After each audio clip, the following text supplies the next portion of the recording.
Fine. Okay. All right. Let me know when you're ready, Patrick. I'm ready now. Okay. I'm ready now. All right. Wait a second. I'm going right now. 3, 2, 1.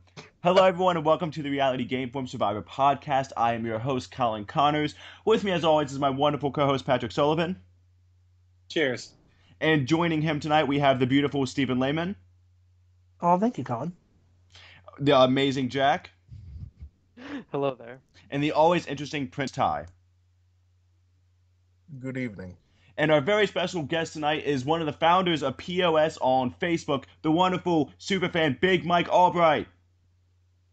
Greetings and salutations, listening public. Yes, our vast listening public. So anyways, we got a lot to talk about. It's been another great episode of Survivor Worlds Apart. I want to go ahead and talk about the most important thing that happened in the episode, which is that Dan can't raw dog while wearing jeans. So, Oh God, that was gross. and when it comes to actually the TV show of Survivor, though, I am loving this kind of stuff. This is reminding me of Season 1, Season 2, Season 3 shenanigans. We're still seeing plenty of the strategy, but yeah, we're finally learning about the people, and we're seeing their day-to-day survival life.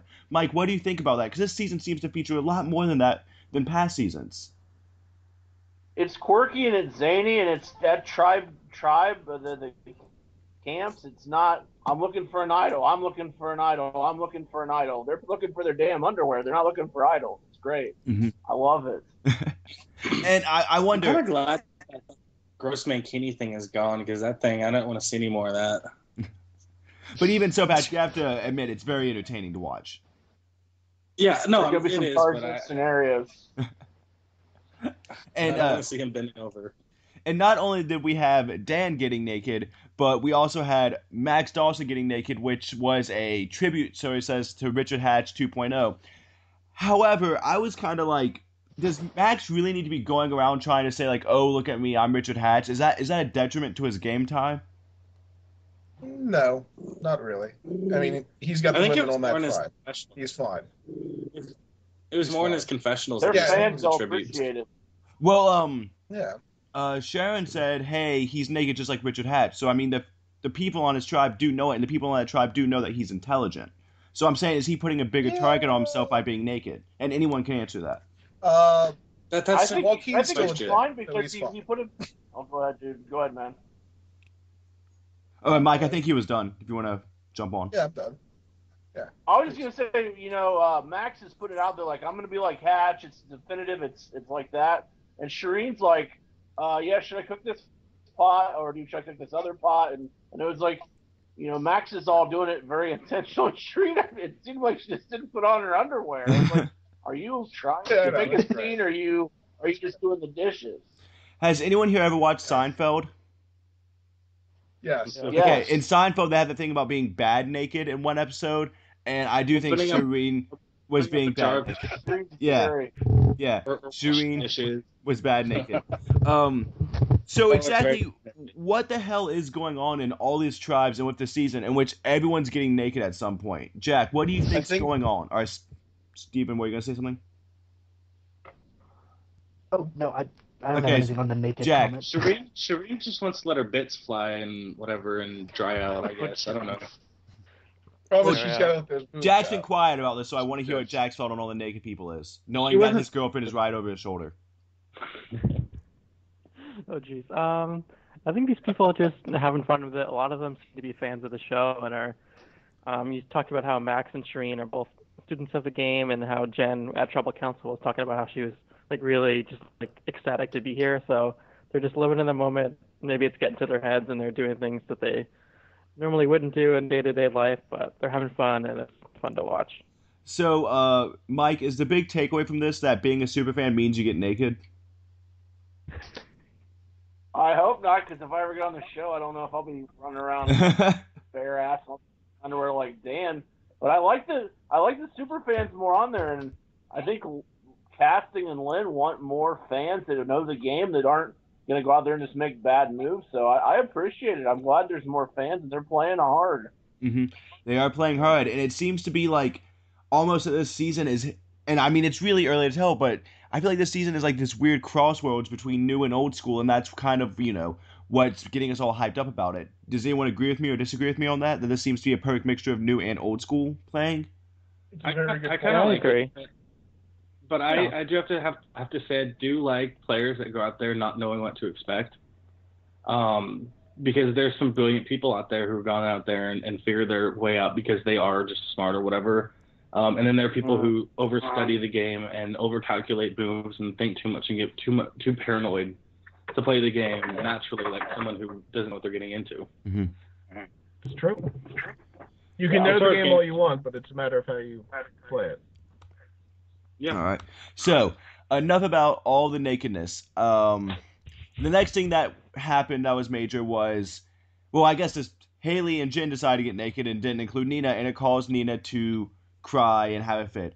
And I'm not going to ask if that was a bad move, because that was obviously a bad move. But what I'm saying is Nina already sunk? Everybody, chime in. Is Nina screwed? Because I feel like she is. I feel like she's done already.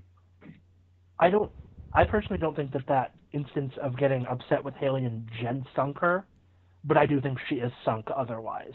Mm-hmm.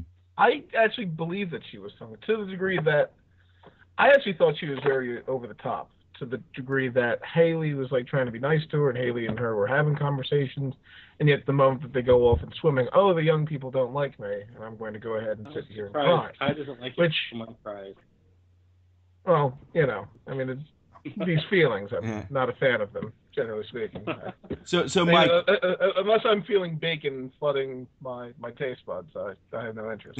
No interest. I was gonna throw it. Yeah, Mike, what do you think? Is Nina sunk? As someone that knows the game as well as you, what do you think? Because I think she's DOA. I don't see her recovering from this.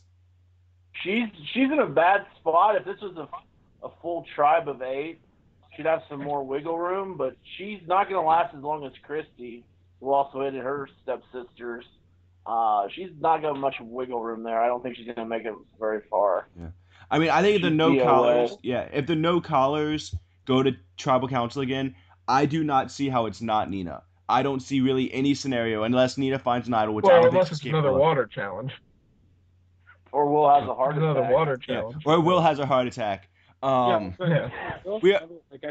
He's so unathletic that they might want to cut him before her, so who knows? Maybe. Well, we are going to talk about Will's performance later on, but the next thing that would have happened after Nina's crying, and I do want to point out, Will did do a great job of consulting Nina and making her feel better, so that makes me think Will does have a pretty good social game. Yeah. Then after we saw that, we cut to the Blue Tribe. And Jack, let's talk for a little bit about Mike. So Mike says he's a super fan, and he's busting everyone's balls, similar to how Dan says he's a super fan, but he's annoying to everyone. So while we are praising all these super fans, why are they making such basic mistakes, Jack? I think it's just deep down in their personality. Mike talked about how growing up he had to work hard for every single thing that he has in his life, so he doesn't know anything different. He can't comprehend that someone doesn't want to get firewood 24/7 or isn't wanting to clean out a pot like in their spare time. Some people are out there trying to have fun and relax, and he's just so motivated in himself that he has to be doing something that when someone isn't doing something, he takes but isn't that bad gameplay? Isn't that horrible? Isn't that horrible? It's a terrible strategy or like terrible way to have to play the game, but I don't know if he can help it. I think it's just the way he is. And in all fairness, that being said, do we expect good strategy from the guy who ate a scorpion? Ate a scorpion. That is an extremely fair point. Ate a fucking scorpion. That's true. Maybe I shouldn't have drafted him in my Survivor Fantasy League. Is what you're telling me. Probably not a good idea.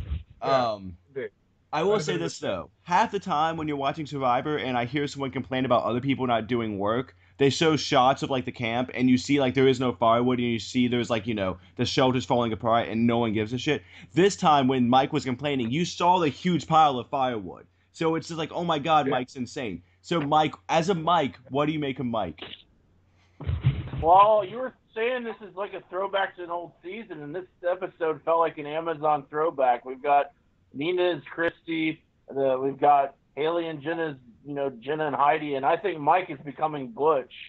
This rampant, fire hoarder. More firewood. He's probably going to cause a fire later. And Who's junior deputy firewood bitch?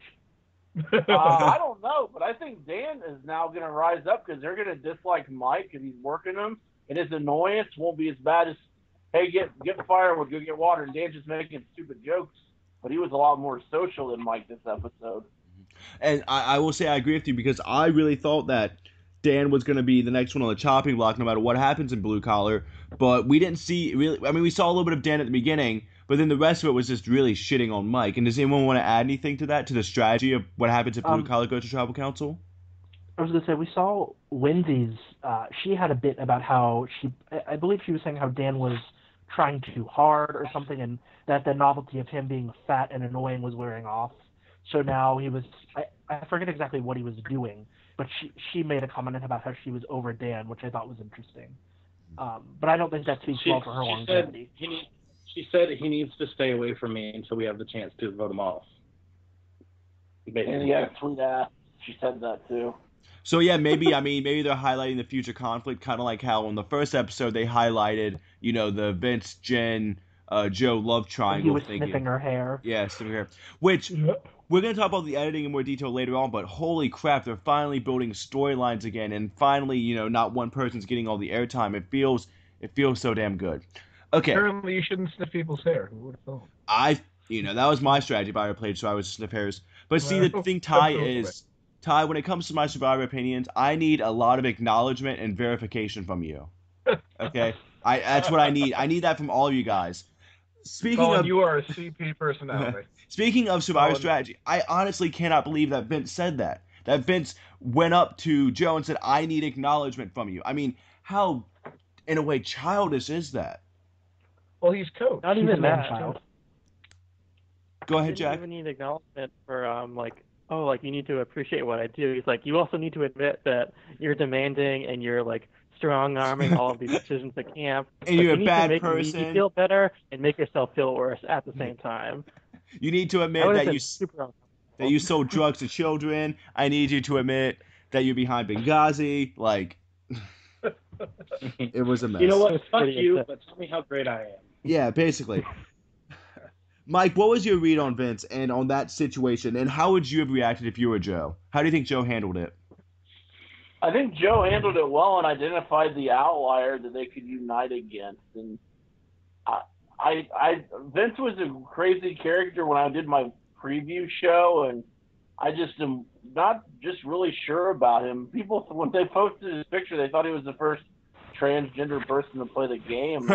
He's a unique guy, and he's already got feathers in his hair and not in his cap, but he wants people to say, I want you to acknowledge me. And you don't need somebody to tell you that. Just, have enough confidence in yourself. Mm-hmm. Definitely. And then, Vince was saying, I'm over all this petty stuff of, wanting to have the attention on me. And then he goes, hey, you guys need to give me attention. Can you guys give me attention? And I will say, though, he was a man. I thought his thinking, though, in wanting to get a player like Jen out was actually intelligent. But the way he went about it was just god-awful. Does anyone agree or disagree with me about that? I don't think the way he went about it was that terrible. It's just that Nina fucked it up. Well, I think in this instance, Vince underestimated how close Nina and Will were. I think Nina felt more of a closeness with Will, and I think that's probably why she mobilized, because she probably thought, well, Will's name is being thrown around by Vince of all people, who we thought we were solid with, so, something's got to be done. But then she voted for Jen. That doesn't make any... Yeah. The way she went about it makes no sense, to basically go and say, oh, Will, you might be dead tonight, when the plan had been solidified that Will would not be going. So basically you took an option that was no longer on the table and made it appear it was back on the table. That's the thing is, we were edited to believe... we were edited to believe that Nina caused Will to flip when Nina told Will, hey, Vince is voting for you. Which, if you're Nina, she shouldn't have done that. I mean, am I mistaken in that? Right. Not at all. Because now they're all... To that end, it wasn't Vince's fault. I mean, Vince is weird, but Vince didn't do this to himself. Nina messed up the plan. Okay. And then, which is great, because Jen's amazing. Jen is amazing. So, Mike, what do you make of Vince targeting Jen? Do you think that was the right move? Do you think Jen should have been, the main target? Because I think she's a huge threat. She's a threat, but you've gotta win immunity so you can at least make it to the swap or the merge. And I think she doesn't want to, snuggle up to you at night. Doesn't mean she should be voted out. I think he could have gotten a better play and a bit stronger team by not going for her. You think he should have gone for Haley? Will or Nina? Huh? Well, because I don't think he should have gone for either of them. I think they should have united against Will or Nina. I just don't think it was a very smart move. So you think that Vince sort of basically just taken the chance that he would have been the fourth wheel and hoped there was a swap before, that happened? They've been an asset for one of the other tribes, possibly. I just don't, I don't think it was smart to target Joe or Jen, and he was doing both. They're big threats, but, your tribe doesn't do anything until you win a couple, and they got to win. Mm-hmm. I mean, I think that's a fair point. Yeah. That, you might as well, because that's something I've always figured is, like, if there's a tribe of 6 people, even if you're number 4, that does make you safe 2 times, and hopefully by then there is a swap. But then if you go to that 4th one, though, you're completely screwed. Right. Yeah. I would say, chances are, if you're on a tribe of 6, you don't know, but the odds are pretty good that after 4 people, there's going to be a swap of some sort, whether it's a dissolve or an actual swap. It's a matter of time, because chances are they're not going to have 3 tribes till the merge. Oh God. So no. I think Vince realistically could have rode along and taken out Will or Nina, but I think for his short-term game, it made more sense to keep them because they were the ones who were loyal to him in theory. And in all fairness, if Vince got this one vote right, he would have been completely safe no matter what. Oh yeah. Yeah. So it is a gambling thing. I think Vince made a good. I think Vince had the right idea strategically for him based on what we've all just discussed as far as swaps and such. It's just you can only be as good. Your alliance needs to be strong, and you can be the smartest person in the world. You could be Ginger Josh and be the smartest player in the game, but if your allies are stupid, that's true. Make fart jokes. Allies were stupid. Yep. Yeah. You can't control. All right, so we're blaming Nina for everything, which I'm completely fine with, because I actually liked Vince as a character, and I was hoping he would stay for a little bit longer. I was hoping, he'd be gone episode 5 or 6, not 2. Yeah. Well, it's not just Nina's fault for telling Will; it's Vince's fault for letting Nina know how he was really feeling about his potential ally. Right. Stupid gameplay on both their parts, and Will played right into it. Well, when you tell Nina, who is aligned with Will, and by the way, you're supposedly a group of 3. Will's in poor health. Maybe we should just vote him out instead. Of course, there's gonna be a red flag there. Yeah. That you makes. can't expect Nina to just placidly sit there and say, sucks for Will, but what has to be done has to be done. All right. So I feel like we have discussed this point kind of to death. I do want to talk about the immunity challenge, and Dan was actually not completely terrible. Round of applause for Dan. He was freaking really well. Great. Yeah, he was. Yeah. And I feel like maybe they're going to bring more fat people on Survivor now. Is that going to be a thing? Are we going to have a lot more fat guys? I hope so. Fat versus thin. Steven hopes so. Mike, what did you say? Fat versus thin. I'll keep the ladies warm at night. Oh, God. I'm just picturing Boston Rob having to rub down Patricia. So Steven and Mike are both for fatter cast. The only thing is I would need to lose like 3 or 4 pounds, and then I'll be on the thin side, and I'm really not in the mood to play against you guys because I think you would vote me out really early. Absolutely. Because Ty, I'm gonna guess you're for this also. Ty, you're for this fat versus thin also? You want more fat guys on Survivor? Because I'm perfectly fine with fat guys getting on Survivor, so I could get cast. Although, what am I thinking? I would die out there. I would die immediately. But you'd spend like one day out in the sun and be like, okay, never mind, I'm done. Let's put it this way: it's interesting to see people who are out there because of their personality, as opposed to looking like Fabio and being as stupid as Fabio. And even though it's nice. It's nice.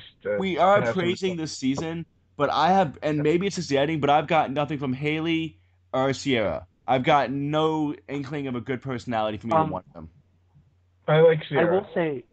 I will say to Haley's credit, you saw that little glimmer of hope at the beginning that she said, she was trying to get to know Nina, and she thought Nina was a nice woman and had a good personality and all that. And then, the next scene you cut to Nina like bawling on the beach, and you wonder what in the hell. But with Haley at least you saw that she tried. Sierra, the only thing we know about her is that she thought Dan and Mike were lying about the beans.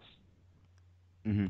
Well, that's the thing is, I don't think You haven't seen that much about Kelly either, though. Oh, I yeah, think Kelly, Kelly's too. very But I transition. feel like even though the editing has gotten better, and Mike, I definitely want to hear your opinion on this. Kelly, Sierra, or Haley, neither of those three are going to win. I would agree with that at this point. I think Kelly's getting a real slow play at it, though. She's real under the radar, but for a better reason because her tribe's doing well. I don't think Sierra's going to last, and no, I don't think Haley will either. But I mean, we'll see. Maybe I'll eat my words. So the big thing that happened at this immunity challenge was that No Color kind of shit the bed, and by No Color I mean Will. And at least Will was the one to say that water has always been a black man's kryptonite. Because That was great. That Oh, really boy. was great. as Black a man. huge fan of That Survivor, was a great moment, but I was also like, oh. yeah, as a huge fan of Survivor, you have to point out that there are certain trends that seem to continue. And it's kind of like, why would you go on Survivor without being able to make a fire? And why would you go on Survivor without being that good of a swimmer? And does anyone have any insight? Because I at this think- point, I was going to Well, say, I he think was Will's bigger cast because he was issue in the YouTube was video, that he couldn't. right? yeah, Will was in a YouTube video and that made him famous. You can't get the That's computer what that he close was to the doing. pool. Yeah, Will couldn't move that buoy. So Will couldn't figure out. Well, I mean, Will was the one that blamed the water. Anyways, but Will, I mean, he was still safe from tribal council. So Yeah, he still didn't get a vote. yeah, at this point, I do want to go ahead and I want to ask people what they think is going to happen this week. So I want you to say who's going to be voted out and why, and just a real quick kind of, that kind of thing. And Ty, I Are we would gonna like go by tribe or just you get one pick on who's going to be voted out and why. And Ty, afterwards, I would like to do a top 3 power rankings of just out of everybody. Okay. Sure. All right. So Ty, who's going I to? don't have that much to go on, but yeah. That's fine. Who's going to be voted out? Why? Nina. Okay. You don't have to say anything else, to be honest. Well, I mean, do I really have to say why Nina's going? Yeah, she's She's gone. Yeah. She's going next. Steven, who do you think is going to be voted out next? It depends on which tribe loses. I'd say if no just color one loses, person. Nina's- Just one person. Pick one person. Okay, then Nina. Nina. Steven. All right. Good way to fuck this up, Steven. Mike is now never going to come on again because of your being incompetent. I'll be back. Yeah, it's okay. We all love Steven, even though he's a Pokemon right now. For the people listening, Steven does change his Skype avatar to Cloyster, which is an interesting choice, to say the least. I would have done Drowsy, Steven. Anyways, Mike, who's going to be voted out? Just one person. I'll go Nina, too. It seems like a smart bet. Yeah. Jack, are you saying Nina also? I mean, I was going to, and I probably still will, just because in the preview they showed Blue kind of falling apart, but I think it would be too obvious for them to show that clip and then Blue loses, like the color tribe. So, and the fact that the no color tribe just voted off one of their more athletic people, I don't see a way that they can win the challenge at this point. So, and if they lose, So, it's long gonna be story Nina. short, Nina. Okay, Patrick, explain why it's Nina. I'll go against the grain. I'll say Dan. Because he doesn't have his mankini or whatever. Well, I'm also going to say with Nina. I will say this: we didn't talk about Rodney. Boston Rodney. Yeah, Boston Rodney. He still seems to be getting somewhat of a okay edit. The first episode they showed him kind of like, I'm going to rally up the girls. And they haven't had a confessional yet where the girls are like, we're just following him because he's stupid. So maybe Rodney's going to get some power and momentum. Maybe. I'm just throwing that idea I feel out. like he's a mini Tony Velachos. He is, but he's going to fail miserably because only Tony Velachos is Tony Velachos. I'm saying that That's right. why I said mini, so he's not quite as good. He's not going to be quite as good. Wasn't Tony Velachos originally a mini Russell Hands? Kind of. Yeah, but then he won. The thing was that when Tony wasn't a complete asshole to you. Like, for instance, Tony told Spencer they didn't show this, that he was being voted out, and Tony was really nice about it. And Tony spent time talking to Spencer, explaining how he's a good kid, but how the numbers were against him and all that stuff. Russell never did anything like that, which is why Tony won and Russell didn't. He's a lot more social, for sure. Mm-hmm. Well, yeah, I'm just saying, like, initially in the season, as far as this point. That's true. What if Rodney actually becomes like a Denise type winner? Rodney's not. Yeah. That's impossible. Bit I'm trying I to think Rodney's in a good spot, though. I mean, yeah, he's Rodney the most, What like what the most are you athletic talking person on the about? Like show.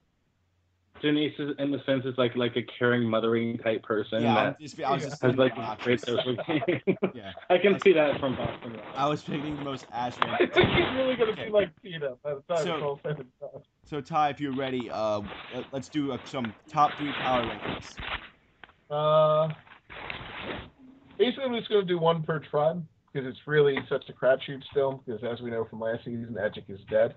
But I'll start off with the No Collar tribe as my number 3 and say Joe, to the degree that Joe's pretty much safe until the swap and seems to have a good mix of social skill. He knew to go after Will, and granted, a lot of that was luck, since Nina scared Will into voting Vince, but still worked out for him, and he's decent in challenges, and I don't see a way where he doesn't make the merge at this point.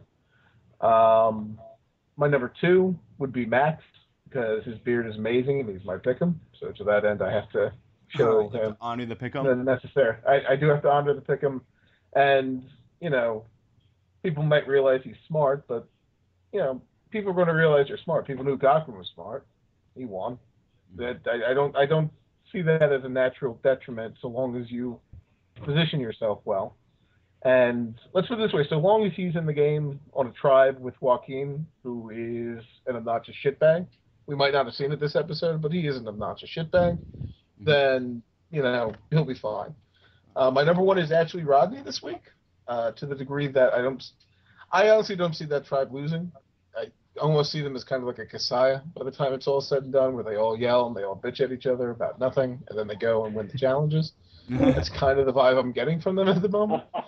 And, you know, chances are Sierra's going to unveil that she was like a fire dancer in episode 4. That's kind of what I'm hoping for. Kind of hoping for a hot Courtney. But and then she's going to mention her apartment, and Mike's going to flip shit because back in his day, they had to get firewood. They didn't have time for apartments. Right.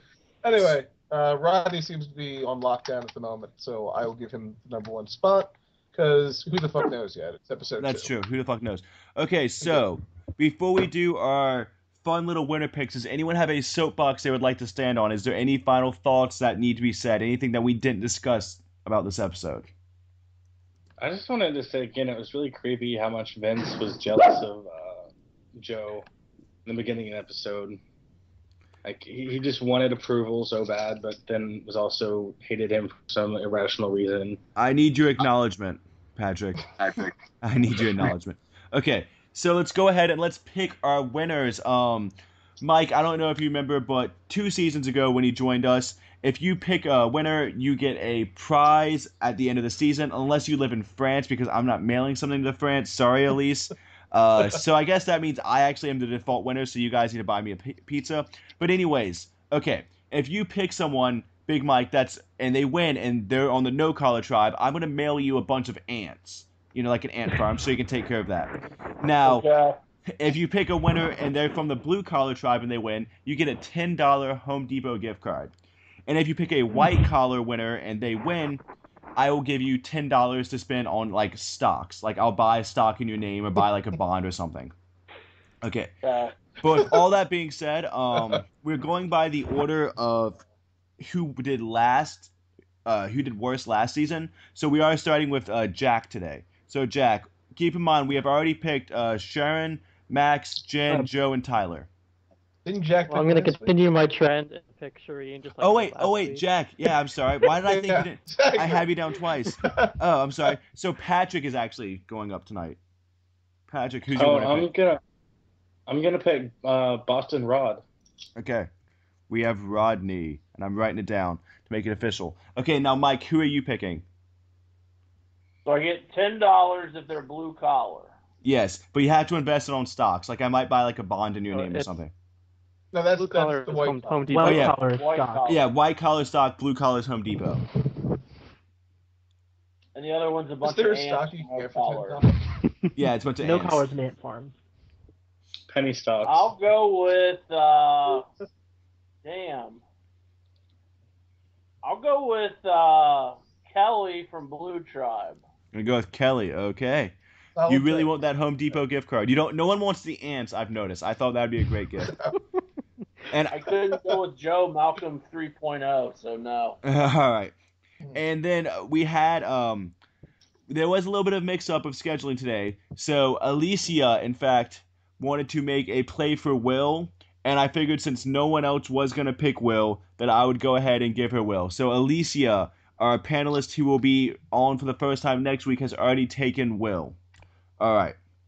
So I do want to thank Why everybody would for. someone be in a rush to pick Will? He's asthmatic. I think she's living on a prayer. She's living on a prayer. Exactly. That's for Damn. sure. That was a great pun. That was. Yeah, that's why I like honestly, if she was going for someone like that I thought had a really good shot, I'd be like, yeah, I have to wait till next week. But I was like, it's Will. Yeah, fair point. And I didn't want her to like say she was gonna pick Will and then have Will be voted out next week, and then Yeah. it's just not fair when people come in on the like 3 episodes away from the end, like Elise, and then pick someone like fucking Jackie and beat me, even though I picked Keith on the very first episode. Well, Mike, that's the problem. You picked Keith. I picked Keith, but I beat your ass. I beat everyone here. It doesn't matter. Keith is never going to win. And then Mike, I don't know if you know this, but I picked Keith and Wu the past 2 seasons, so I'm actually doing pretty good right now. Wow, cool. Yep. Nice pick. I have Monica Yeah. Culpepper. That's a pretty good pick. You did have a Monica Culpepper pick. Okay, so I do want to thank everyone for coming on, and I especially want to thank Big Mike Allbright. Mike is now hosting his own radio show podcast called Mike on the Mic, Thursdays from 10 p.m. to 11 p.m. Eastern Standard Time, and you can call in. Am I correct with that, Mike? Can you tell us more about it? Yeah, it's a rad reality show, and my show is Mike on the Mic, and we recap, and we usually have a alumni member from the show come in, and the number's 347-237-5506. And if you send me that number, I will post it along with all the other information about this video. Sounds awesome. Come on over and check it out. That we definitely will. I know Steven will. Steven seems excited, right, Steven? I am. All right. Okay, so once again, I do want to thank everybody for coming on. It's always a pleasure, and I will be talking to all of you guys again shortly. Bye. Bye.